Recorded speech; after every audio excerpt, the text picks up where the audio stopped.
All right, everyone. Good morning. Happy Friday. Thank you so much for hopping on live with me and Michael. So this is Michael Hepner for all of you who have not met him before.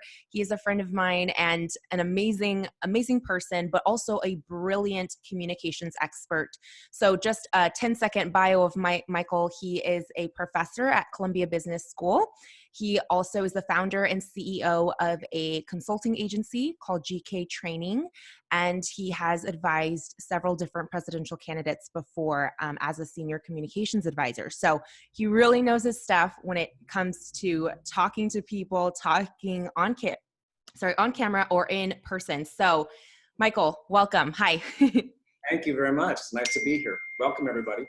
Yes, welcome. And you guys are all on mute. So for those of you who just hopped on, please feel free to be in the chat. I'm looking at your questions and I will be asking Michael what you ask. So don't be afraid to participate with us. So Michael, why don't you go ahead and first start with, right now, obviously with current events, a lot of people are working from home, they're working remotely, and we have entrepreneurs on this call, but we also have people who are working a 9-to-5 job. So let's first talk about, what are the worst mistakes that you notice people make when they are communicating remotely, whether in a video setting like this or over the phone? Yeah, sure. One of the biggest ones is just simply how they treat their voices and their bodies throughout the day. And I'll give you an example of that. Even though we all know how bad sitting is for us, it's very tempting because our houses or our offices may be cramped, even if they're not. Oftentimes you're trying to get some isolation from your pets or your kids or any other kind of distractions. And it's very easy to get hunkered down over a laptop like this all day long. It's really fatiguing for your body. And more than that, another thing that happens is that when you're talking on video, either to a camera or on the phone all day long, you tend to not have as good of use of your voice as when you're in person. Partly it's because you feel as though you have to project more sound, so people begin to shout a little bit on camera like that. Also on the phone, people tend to have very bad use of their body, and that actually takes a toll on your vocal cords, believe it or not. So if you have to do a lot of talking throughout the day, you might actually find that you're more fatigued when you're communicating remote. So that's one of the biggest things. And we can talk about some strategies to help with that as we go through today. Absolutely. I'm going to actually already quickly interrupt you on that note, because I remember, so I interviewed Michael a while back on my podcast, and I remember one of the things you were saying is how, we were talking about nerves, and when people get nervous, how they physically shrink their bodies. And I know a lot of people get really nervous when they are on video calls or whatever it may be. And you said that actually physically affects the way your voice comes around. And so you talked about like expanding. Can you share a little bit more about physically expanding and that kinesthetic learning? Yeah, sure. I'll give you a quick primer on why people tend to contract, and then I'll talk about how that applies to remote communications. In general, when people feel very much on the spot, they want to go into a very instinctual reaction, which is fight, flight, or freeze. Well, you're on a camera, so you can't fight anybody, and you can't really just leave the screen, because then it looks like you're not doing your job. So what people tend to do is they tend to freeze. And because they think evolutionarily, the tiger who is stalking me won't see me if I stay very still.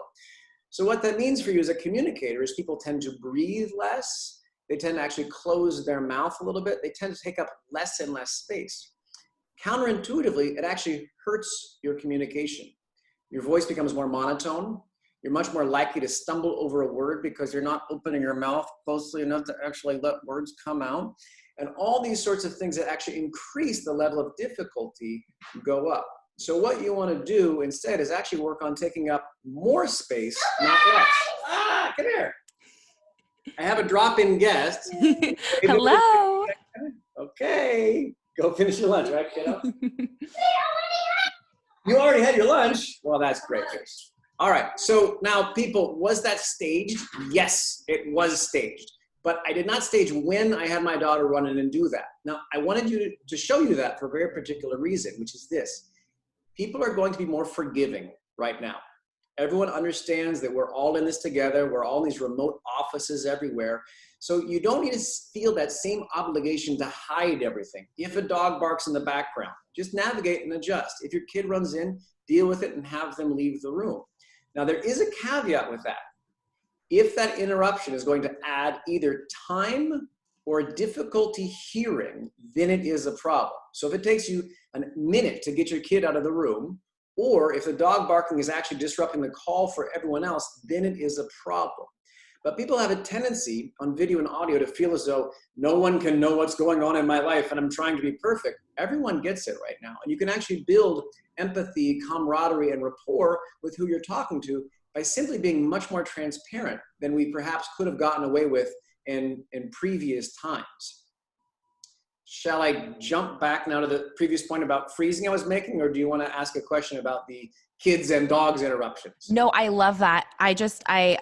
First of all, that's awesome that you staged that. But I love that tip that you gave. And I remember it really stuck with me. So now whenever I feel myself closing in on a call, I actually physically take up more space. Like I will widen like my stance in a chair, or I'll sit up taller, or my shoulders will get, broader. And so I think that really helps. But yes, go back. So the first tip you already shared. So let's go back to the other two. Yeah, well, you actually preview them right now. Is just simply taking up more space. What does that mean? It means actually being taller in your body. So being mindful of how tall you're being posturally. It means opening your mouth more. So there's more space for the words to come out and to come out accurately. And also means, kind of like that clip from Wolf of Wall Street, it means move around, gesture.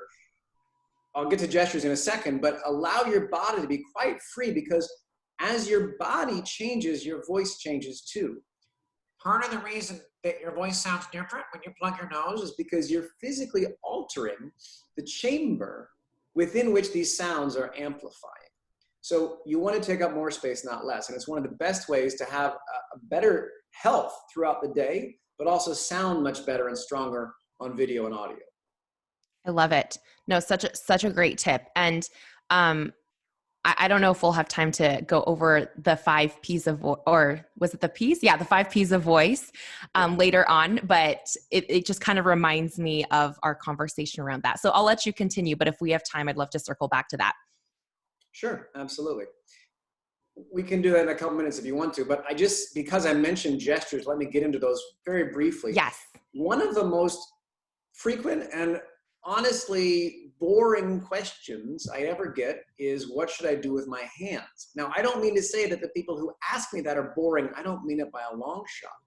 But I mean, given all the cool stuff we all could talk about, what we end up talking about is, what should I do with my hands? And that's because we all get this negative coaching, like, don't cross your hands, don't point, don't cross your arms, don't fiddle with things, don't move your rings, don't make big gestures or small gestures. We get all of these don'ts. So people get very hung up on that. The only thing to be mindful of when it comes to video is that there is a frame, and you can see that frame right here. Now, if your gestures are continually coming into the frame and out, and in and out, and in and out, and in and out, it does become problematic. But not because you're making too many gestures. It's because this disorientation of hands, I don't have hands. Now I have hands, now I don't. It can be very distracting to those who are watching. Also, keep in mind that you have a camera. So the closer that your hand gets to the camera, which is different than in real life, the bigger, in your view, my hand gets. So those are some of the things to be mindful of with gestures. But in general, people mess themselves up way too much overthinking gestures. And if, by being physically engaged on a call, it helps you bring your best focus and also sound as passionate and as convicted as possible, the trade-off is far better to allow yourself to be free than trying to rein yourself in order to look very professional on the video. I can totally relate to that. I don't know, you guys can give me a virtual hand raise. I am a huge hand gesture. I talk with my hands. I can't help it. But that is a good point. I never really thought about, okay, am I staying within the frame? Because I make big gestures, but I agree with you. I don't find people who talk with their hands distracting. I actually think it's almost like music. I feel like they're using their hands to conduct the phrasing of their words in the conversation. So I find it helpful, but I can see how going in or out like this, or, moving in and out of the frame would be kind of disorienting for someone watching on video. Yeah. And you don't have to overthink it. And to your point, they've researched TED Talks. Do you know many of the TED Talks that go the most viral, that the most popular, would you guess, Ellen, that the people use a lot of hand gestures or very few hand gestures? What's your guess? I'm going to guess a lot of hand gestures because I feel like it even extends beyond, at least the ones I've watched, extends even beyond their fingers, right? It's their movement across the stage as a whole. Yeah. And that's not accidental. The reason humans use gestures is because they need more than just their voice and the words to communicate what they're saying. So when smart people who have a lot of subject matter expertise are speaking about a subject they're very passionate about, they tend to use all of themselves to communicate, and that tends to include gestures. What's cool is that you can hack this in the reverse way. So if you're anxious or nervous or you don't like video, you can actually supercharge your communication simply by forcing yourself to use much more of yourself physically, and that will actually come out and be evident in how you sound and look, by the way. Interesting. I love it. Okay, so was that the first two tips? And are we on the third one now in terms of mistakes? Yeah, let's get to the third mistake, which, Okay. and by the way, this is a great level of back and forth. So any questions that come up, just hit me with them as we go. All right. Awesome. The third mistake is that people really do, and this is partly because of our relationship to screens for decades has really been one of television. It's a one-way dialogue. Now that has changed a little bit with FaceTime and video calling and things like that. But for many of us, the primary context we still have for a screen is that it's happening in front of me. I can watch it. I can kind of tune in and tune out. And we don't realize there's a back and forth going on the entire time. But in fact, with video calls, there really is that back and forth happening now. And so this idea that there is a barrier between me and my audience, that's no longer the case. So anything you can do to remind yourself that the other people out there can see you, you should do so, but in a friendly way. And so one of the things I recommend for people is that they actually take a Post-it note or a picture, but something that makes them very happy, and they stick the Post-it note, I'll do this right now, right next to the camera on your screen. So when you're looking at that camera, you get this very quick visual prompt of something you really like. And by the way, Ellen, that's not to say that I don't really like you. I do really like you. But it is something more personal, so it's reminding people, oh, that's right, I am in a dialogue with people, and it's not actually a screen. It's a real person on the other end of the camera there. Right. That's a really cool tip. Don't tend to stick a lot of things around my computer, but I can see how even from your peripherals, if you were to catch, a happy photo or a familiar face that makes you instantly feel safe and secure, how that would affect maybe just like your subconscious facial expressions. So, and the other reason I like to do that, and I'll demonstrate this now so you can see it pretty close up. okay. It really is best to speak into the camera lens when you're on video conference. Now, that doesn't mean you can't reference a document on your desktop over here so you can then share the information. But I really encourage people to set up the windows of whatever application they're using, Skype, Zoom, whatever it is, Google Hangouts, Facebook Live, doesn't matter, whatever the format is, to move the window up as high as it can on the screen so it's as close as possible to that lens so that it looks very much like you're communicating to your audience. And to the extent you can discipline yourself to look into the camera lens, you should. When you put that Post-it note there or that picture, it helps you remind yourself, oh yeah, my audience is right there, not down here. And you'll often see on video calls that people talk the entire time looking down here because what they're doing on their computer is looking at that animated face of Ellen Yin right there. But we don't actually feel like you're with us because you're looking down the entire time. And I noticed as you were saying that I was doing that exact thing. I was looking at you, making eye contact with your face on the video, but you are up here where the camera is. So great reminder. And Carla asked, where should you look and focus on when doing a live? Where is the camera? So Carla, that would depend on what device you're using, but on most desktop computers or laptops, your webcam is just right at the top of your computer. And then with, if you're using your iPhone, same thing, your camera is going to be right at that top. So I think like Michael just said, being able to make that eye contact directly into the camera is best because then your audience or whoever you're talking to feels like you are directly looking at them. Whereas when you look at their face on the video, you're actually looking a little bit below where the camera is. And just like humans do, this is most important. You don't have to do it all the time, but if you're the one communicating, that's a great time to speak into the camera lens. If you're talking now, and it's perfectly fine to glance down and look at your face. So I'm really getting all the communication that you're communicating with your expressions and gestures and things like that.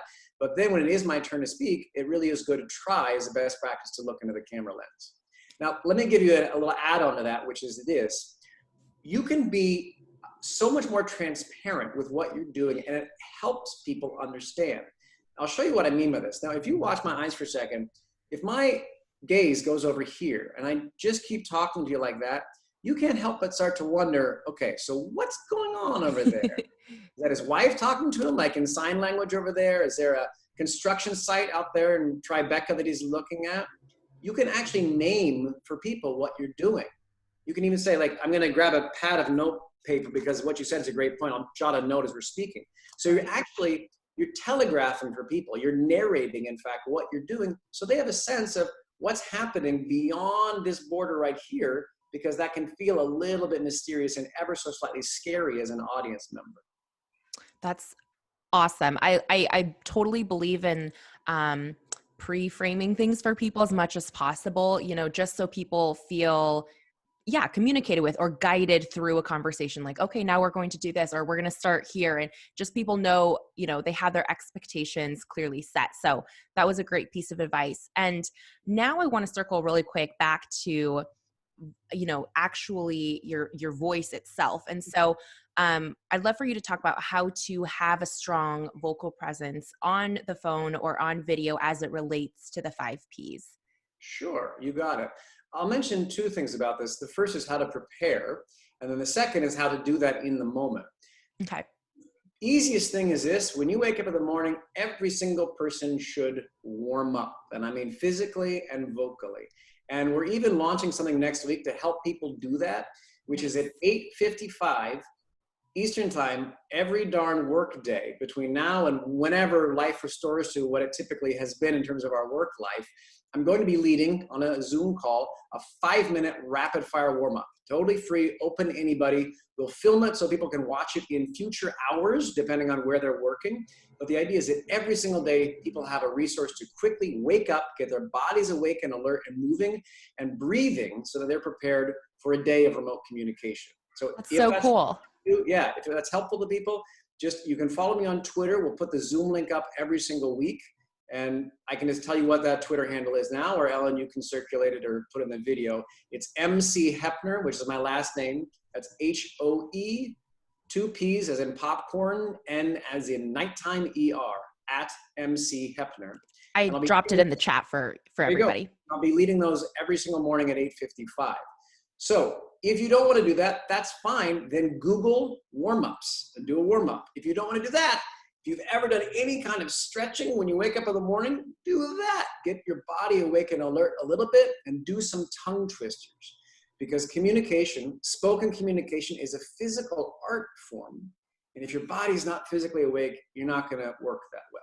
So that now goes into the second part, which is these 5 Ps of vocal variety that you and I spoke about before. They are pace, pitch, pause, power, and placement. Pace is fast and slow. Pitch is high and low. Power is loud and soft. Pause, musical rest.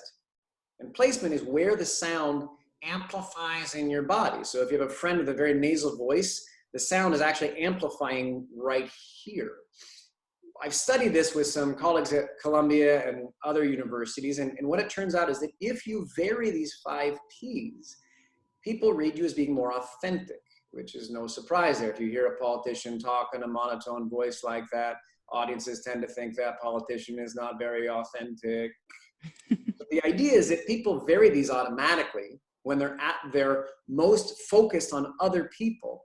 It's very easy when you're on video to freeze up, breathe less, open your mouth less, and use less of those 5 Ps. Now the problem is this: if you're on calls all day long and everyone is talking like that, like soon you can't take it because the call is just so boring of everyone talking like that all the time. So it really is your job as a communicator to open up your voice as much as possible. How do you do that? Warm up, be as physically engaged as you can on the call, and open your mouth. If you need help with that, you can do all sorts of tongue twisters and activities to get more space in your mouth. But that's just a primer, just a taste of it for people. Awesome. And I, I love how, you had said in a different conversation before how a lot of people say, "Oh, I hate the way my voice sounds on video," or "I can't listen to myself." And you made a great point that oftentimes it's not that something is wrong with someone's voice. It's just that they're missing an one of these 5 P's, one of these elements, or they're weaker in one of the P's. And so if they just, adjusted their pitch, or they put more pauses into their sentence, or whatever it is, that it would help. And I'd love for you to, I remember you going over some exercise where people who talk really fast and have a hard time pausing and having natural cadences in their speaking, you said there was like a physical exercise they could do, like I think it was stacking blocks or something. Can you just like quickly share about that? Yeah, sure. The idea here is that a lot of our communication habits are deeply entrenched muscle memory. Some of that muscle memory helps us, some of it doesn't. And when you tend to get stressed, and being on video all day long is a slightly stressful thing, let's be real here, that stress tends to make those bad habits larger. So for instance, if you know at times when you're a bit nervous, you tend to speak very quickly in a very unstructured manner and you ramble a whole lot, that's a muscle memory habit that will not change just by telling yourself to pause or breathe. It won't change. It's a mental instruction for a physical activity.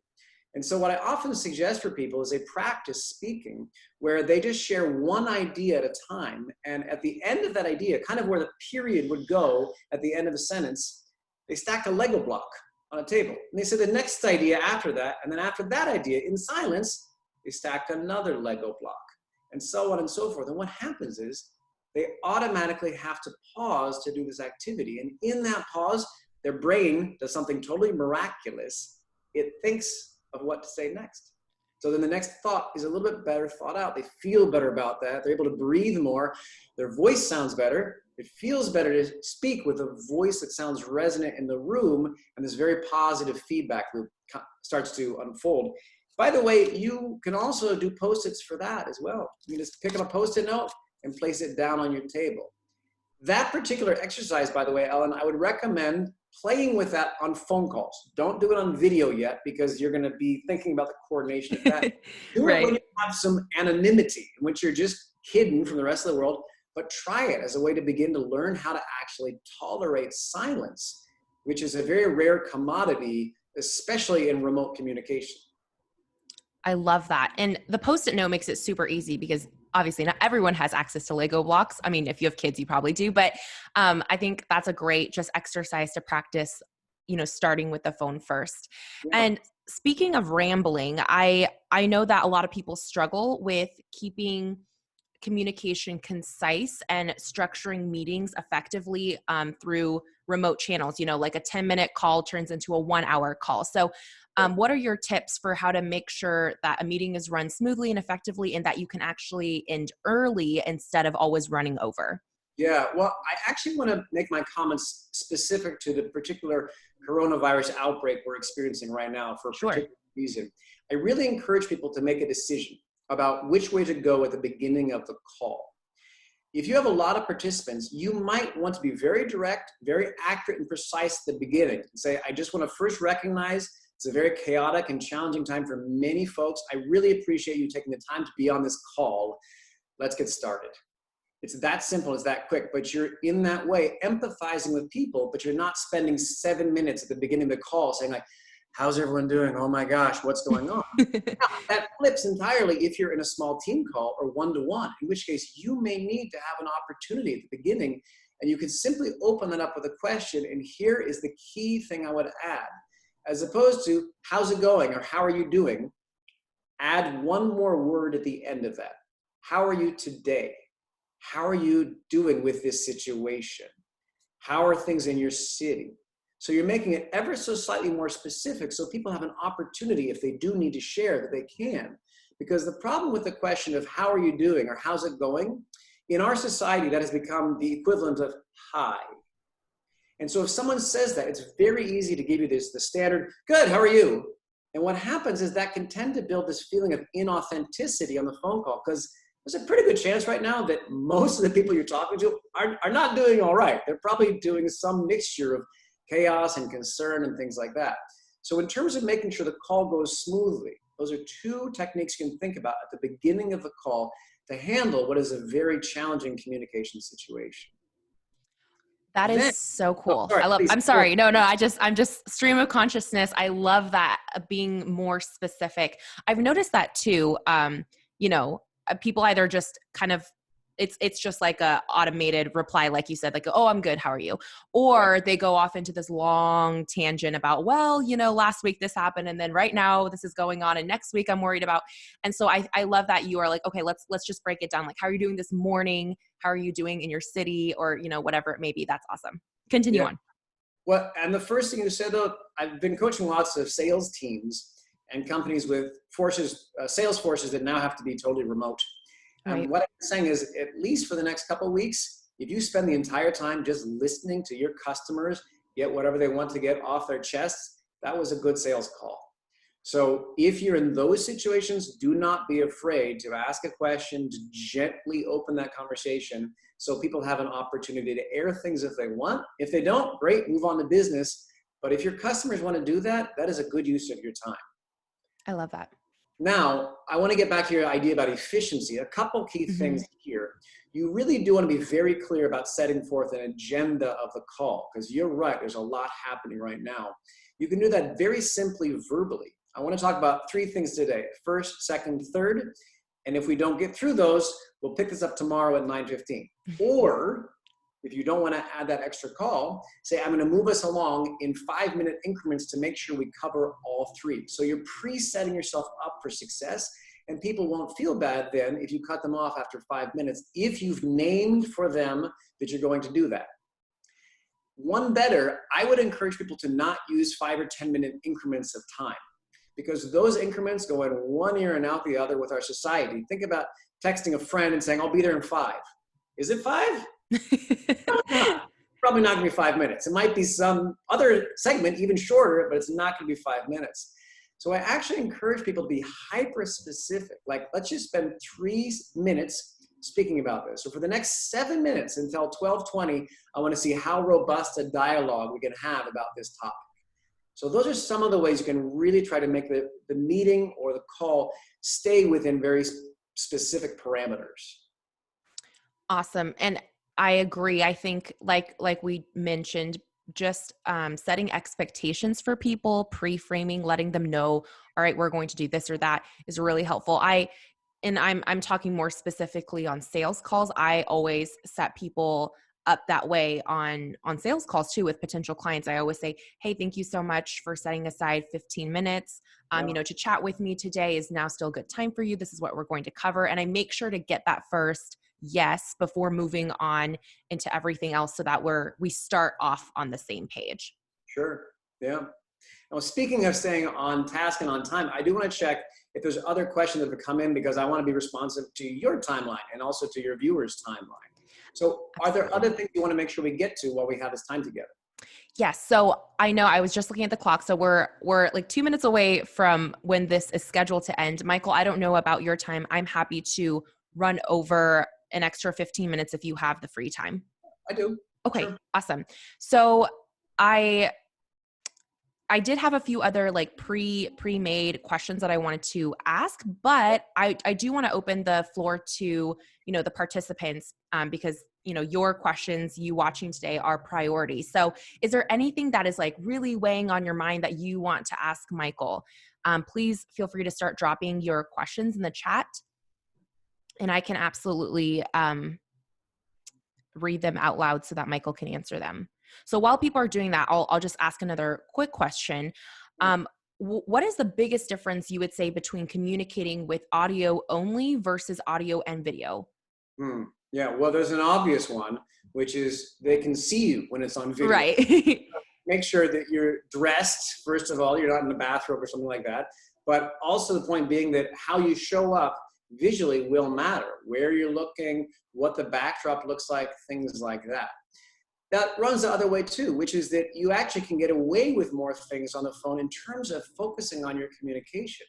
So phone calls, that's a great laboratory, a great place to practice and play around with actually building stronger verbal presence. And so I often have my clients do things like that Lego activity / post-it note I told you about.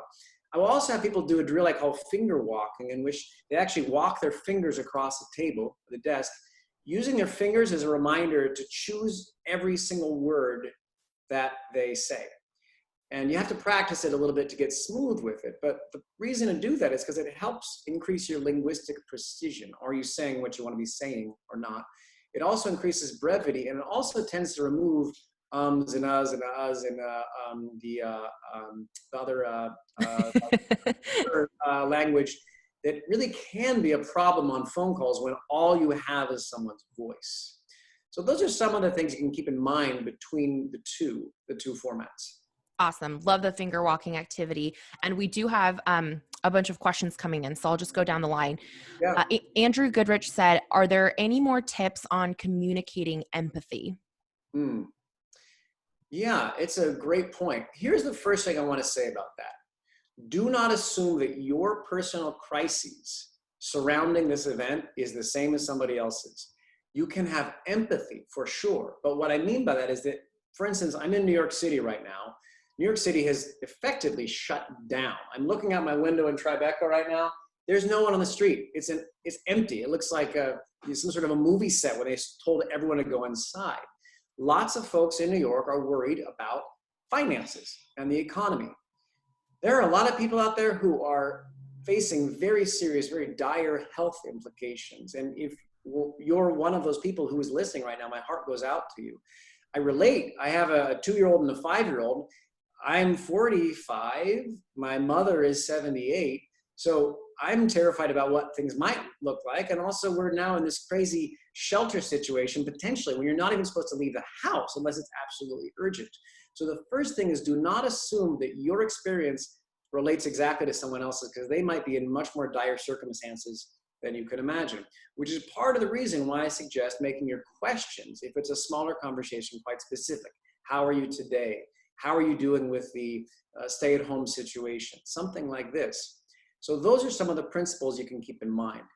The other thing with empathy, and this goes in your life in general, the more you can become conscious of the word but, the better. Because if I say to you right now, Ellen, hey, listen, you know what? I love your podcast. I love all the stuff that you do. You're really talented at your job. I've learned a lot by being in conversation with you. What's coming next? But yeah. So what do you think about all that stuff before it? That it was not genuine. Exactly. Right. Exactly. So this is also useful just in your life in general. In fact, screenwriters get coached when they go through their screenplay, when they're done writing a movie, to look for the word but, because it's usually a lazy way to achieve some sort of a turn in the conversation. It's a very powerful word to get used to. And most of the time you can simply replace it with and. And what you're going to discover is that it helps you listen more and tend to talk less. Because one of the biggest things about empathy is just allowing the other person to have the time and the space they need to share whatever they may or may not want to share. Such an interesting thing. I never thought about, and I didn't know that about screenwriters. Now I feel like I'm going to be listening or watching movies and being like, how many times do they use the word but? Just the way my brain works. That's awesome. Thank you, Michael. Okay, so Hillary Bennett said, what are your suggestions in terms of encouraging audience participation? Yeah. I'm assuming she means like if you're live streaming. Sure. Let me break this down according to teaching actually right now. We've been working with lots of teachers because they're all now having to teach their classes remotely. This is true of being in a lecture hall too, by the way. People's attention spans are short and they're getting shorter every single day. What you have to do is continually change up the mode of interaction. So what that means is you ask some questions which are raise your hand if. You ask some questions which are open-ended, but you give very clear parameters. I'm going to ask a big, juicy, open-ended question now. I'm going to give 3 people an opportunity to answer. So if you want to answer this question, raise your hand, and then I'm going to have you unmute one at a time. Here is the open-ended question. What are we going to do about? So you've given people very strict parameters and guidelines of what you're expecting back from them. Because if you ask a big, juicy, open-ended question, it can tend to go wrong in one of 2 ways. Either it's way too big and vague, and we've got 60 people on this call right now, and all 60 people might not know if, should I talk now or wait, no, someone else is talking. Okay, all right, let me say something. Oh, you're talking too. That's the whole thing. Or people are just intimidated by this giant, huge, open-ended question, so no one says anything. And so then the moderator gets a bit nervous, and they start doing more questions, and they realize there's no engagement, so they think, I'll just talk as fast as I can for 30 minutes and get this thing over with. So be very specific with your questions, and think about 5 different kinds of questions. 4 of them you probably know already. Open-ended, closed-ended, multiple choice, hypothetical, and the 5th one you might not know is preamble. So open-ended is you can't answer it with a yes or no. How are you feeling today is open-ended. Closed-ended is a yes or no answer. Are you feeling concerned today? That's a closed-ended question. Multiple choice, you give some options. How are you feeling today? Worried, relaxed, or cautiously optimistic? Then hypothetical, it uses words like if or suppose or imagine to create some kind of envisioned possibility. If you could be anywhere right now, where would you be, Ellen? That's a hypothetical. Now, the 5th one you might not know about is called a preamble question. And this is a very useful question right in this moment. And I'll tell you why. It helps you ask questions that are a bit sensitive. And the way a preamble question works is this. You name the subject multiple times before you ever get to the question mark. So as opposed to starting a call off and putting the most terrifying word at the very end of the entire sentence like this, how are you doing about the coronavirus? Person thinks like, oh God, okay. All right, well, let me talk. You may well want to say, I want to talk about the elephant in the room before we get to the meeting. We're in the middle of the coronavirus outbreak. It's changing lots and lots of people's day-to-day situations. And COVID-19, we don't know how long it's going to be here. So let's talk just briefly about how the coronavirus is shaping things for people. We'll even start on the East Coast. East Coast, what's happening right now? So that they've had 3 times to hear, okay, we're going to talk about coronavirus right now, as opposed to having it just sprung on them. So in terms of keeping an audience engaged and active, those are some of the principles you want to think about. This is brilliant. I wish I wasn't moderating right now because I would be jotting down notes furiously, but luckily there is a replay. So if you are like, oh my gosh, I can't remember everything Michael said, don't worry. I'll be posting this replay on my public Facebook page. So if you search my name, Ellen Yin, it will be there later this afternoon. Okay. So a couple more questions if we have time. Let's get through as many as we can. Let me interrupt for a second and point something out. Yeah. So I held enough time that if we went over on this call, we could do that. I really encourage people to do that in their day. And I'll tell you why. Because if you're back to back to back with half-hour calls all day long, what happens is that every call ends up getting this rolling momentum of being a little bit later than the previous call. So by the end of the day, you have to cancel your last 2 calls. Calls are starting 8 or 9 minutes late. To the extent that you can, aim to end the calls in 25 minutes, not 30. And if you know a call is likely to bleed over, then schedule 45 in your calendar, even though it's only scheduled for half an hour. But please continue. What was the question? No, thank you. And thank you for staying on longer too. Okay, so sorry, I don't see the name, but they asked, when presenting a clinical slide deck, should you pause and check in more often with the customer or about the same as you would in person? Yeah, a couple of thoughts here. One is that I want you to be even more mindful of the slides that you put up when presenting. And there are some rules about this. The more visual, the better. The fewer words, the better. Everyone knows that. Everyone still ignores it, even though we all know it. So if you can, look at your slides and trim as much language out of them as you possibly can. Because people are looking at them now on a screen.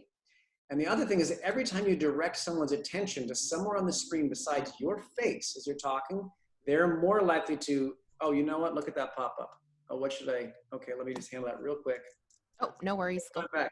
Yeah, I was joking. Oh, you were. Well, you fooled me. I'm illustrating what happens is when you put their attention on that slide, there's a tiny bit higher chance. Now their eyes have gone away and now they can see the 19 other things they have open on their desktop that's trying to grab their attention. So less verbiage on your slides. Then I would encourage you to pause. Yeah, and I would encourage you to pause certainly after any very dense slides, and maybe even on a once every slide rhythm, just quick check-in questions.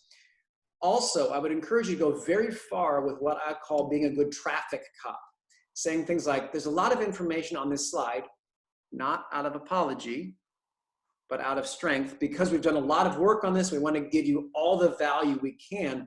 But for the purposes of this conversation, the key point is that box in the lower right-hand corner. Look at that number.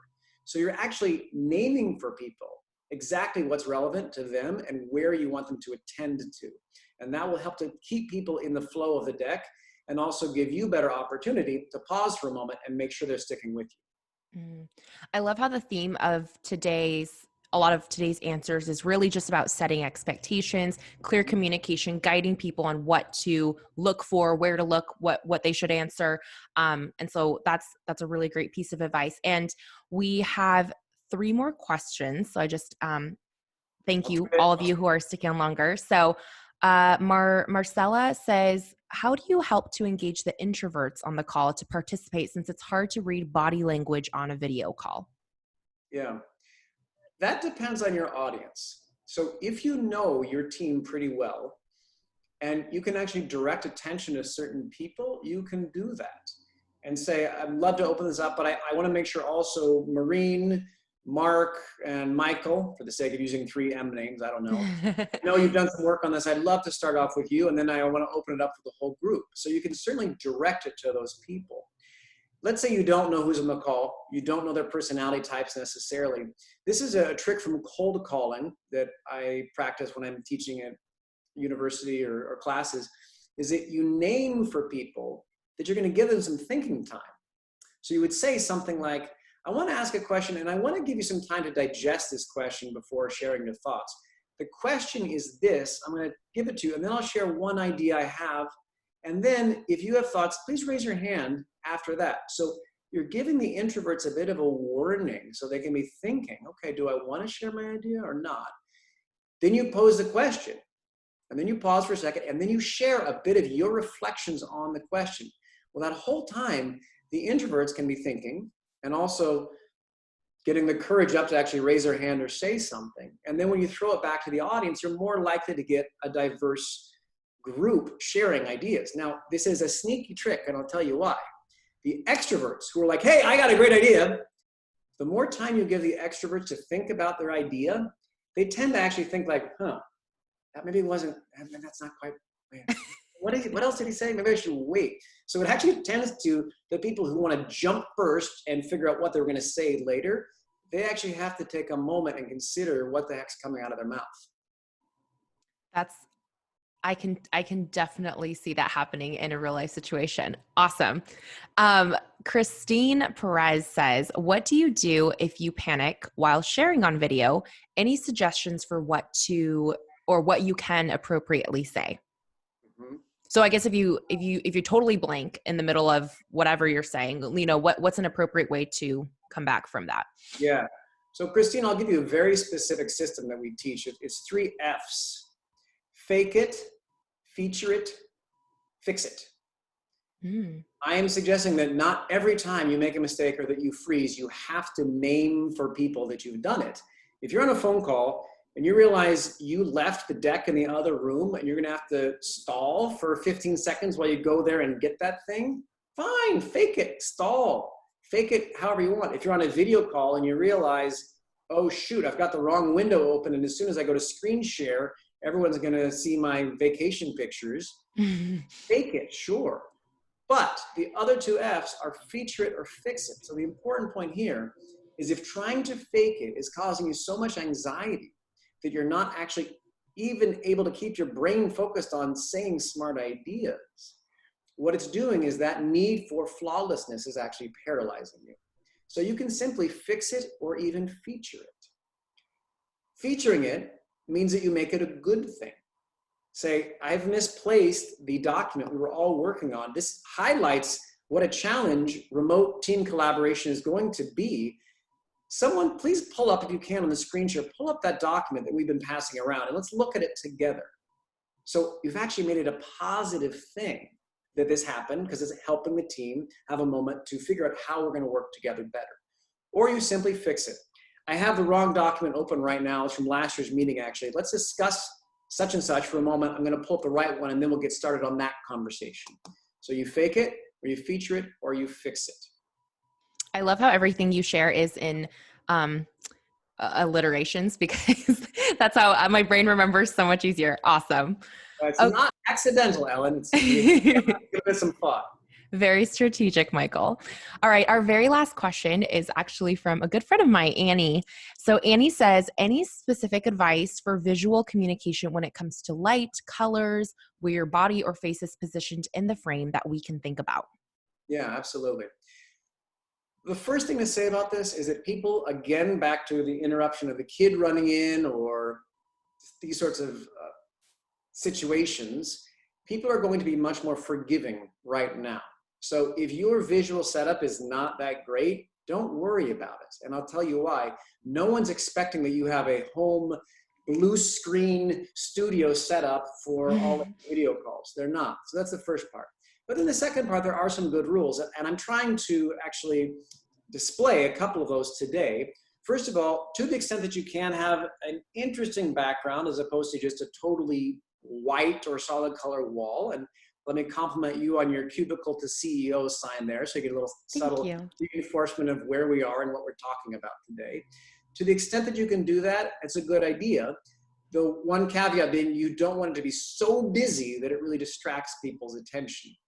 Number two is that natural light is better than either incandescent or certainly than LED or LCD light, I should say. So what that means is that to the extent you can get natural light, you should do so. I also set up this view today so you can see that half of my face is dark and half is lit.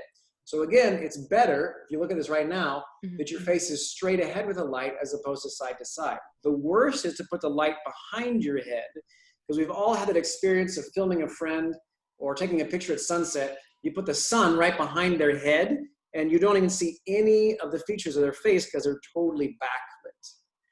In terms of colors, what to wear, usually solid colors are better. If they're very designy, you can get a little bit of a fuzz or a blur happening on the screen.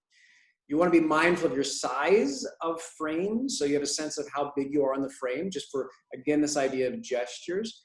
And in general, you want to have the camera at eye level as opposed to down, so that the camera is looking up your nose at times, but also just for your own use. Because if you have the camera lens down a bunch, you tend to do that same slouchy thing a lot all day long that I mentioned earlier.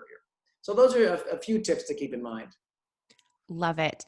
Thank you so much, Michael, for your time, and everyone for joining us live. Is there any last minute thing or last word you want to leave in terms of how people can connect with you further? Sure. Yeah, two things. We're trying to give away a lot of stuff to help people. We have podcasts on our website. We have webinars like this that we're posting. As much as we can give material to people right now, we're trying to do so. I think everyone is doing that. My only expertise is communication. I wish I were a doctor or a healthcare worker who could do more. The one area I can help is in communication, so we're trying to do that. So you can go to gktraining.com, and we are giving away lots of stuff right now, resources, things like that. gktraining, all one word, .com. Let me write that in the chat real quick for people. Sure. So gktraining.com is Michael's website, and then MC Hepner on Twitter. Mm-hmm. Michael, are you on Instagram? Someone asked. No, but we do have a YouTube channel where we're going to post a lot of videos as well as warm-ups that people can use. So we'll put that up via Twitter. We'll put that up on our website as well. And you can also just search that. It's Genuine Know-How, which is what, by the way, the G and the K stand for, because we try to give people know-how so they can come across as their most genuine selves. Awesome. And for myself, if you want to connect further, this replay will be on my Facebook page. So facebook.com/Miss Ellen Yin. I am on Instagram, the same username, Miss Ellen Yin, YIN. And if you enjoyed today's conversation, definitely go listen to Michael's episode on my podcast. He shared some more things that were not covered today. And you can just search Cubicle to CEO on Spotify, on Apple Podcasts, Stitcher, pretty much any main audio streaming service will be there. And we publish new episodes every single Monday with different guests. We feature corporate executives, we feature founders and entrepreneurs and people who are small business owners. So if you are in business and like learning from other people, I think you'll really enjoy the content we put out there. So thank you all so much for joining. Michael, thank you especially to you. It's And my pleasure. and enjoy the rest of your Fridays. Thank you so much, guys.